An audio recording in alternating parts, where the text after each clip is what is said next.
নমস্কার বন্ধুরা, আপনারা দেখছেন বনশ্রী রন্ধনালয়। বনশ্রী রন্ধনালয়ে আপনাদের সবাইকে স্বাগত জানিয়ে আজ আবার একটি নতুন রেসিপি নিয়ে চলে এসেছি। আজ বানাবো মূলোর একটি রেসিপি। তো চলুন রেসিপিটি শুরু করা যাক। প্রথমেই আমি কড়াই বসিয়ে দিয়েছি, আর কড়াইয়ের মধ্যে আমি সরষের তেল দিয়ে দিলাম।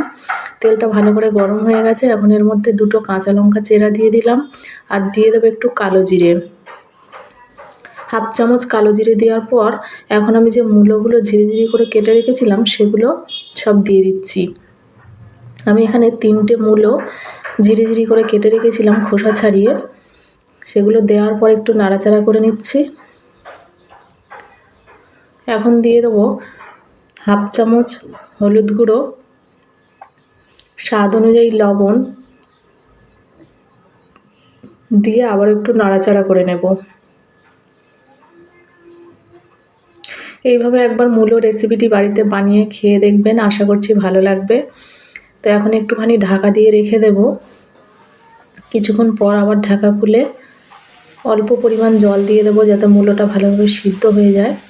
আর মূলোটা একটু কাঁচা কচি নেওয়ার চেষ্টা করবেন, যাতে পাকা মূলো না হয় বা শুকিয়ে না যায়, এরকম মূলো নেবেন।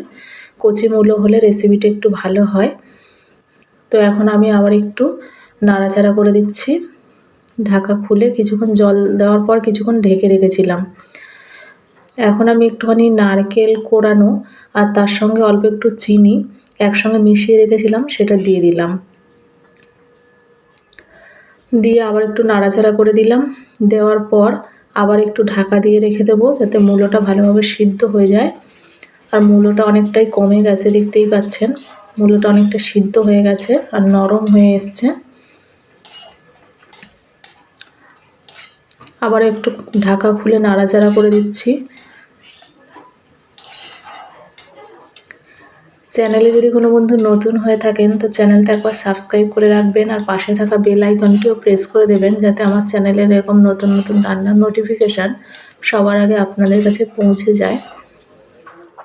এখন নাড়াচাড়া করে দেওয়ার পর অল্প একটু সর্ষে, 1 চামচ মতো সর্ষে আমি পেস্ট করে জলে গুলে রেখেছিলাম, সেটা দিয়ে আবার একটু ঢাকা দিয়ে দিলাম। দিয়ে আবার একটু নাড়াচাড়া করে নেব।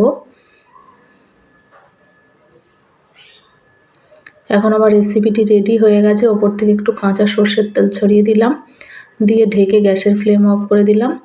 তো আজকে রেসিপি এই পর্যন্ত। দেখা হচ্ছে পরবর্তী একটি নতুন রেসিপিতে। ততক্ষণের জন্য সবাই ভালো থাকবেন।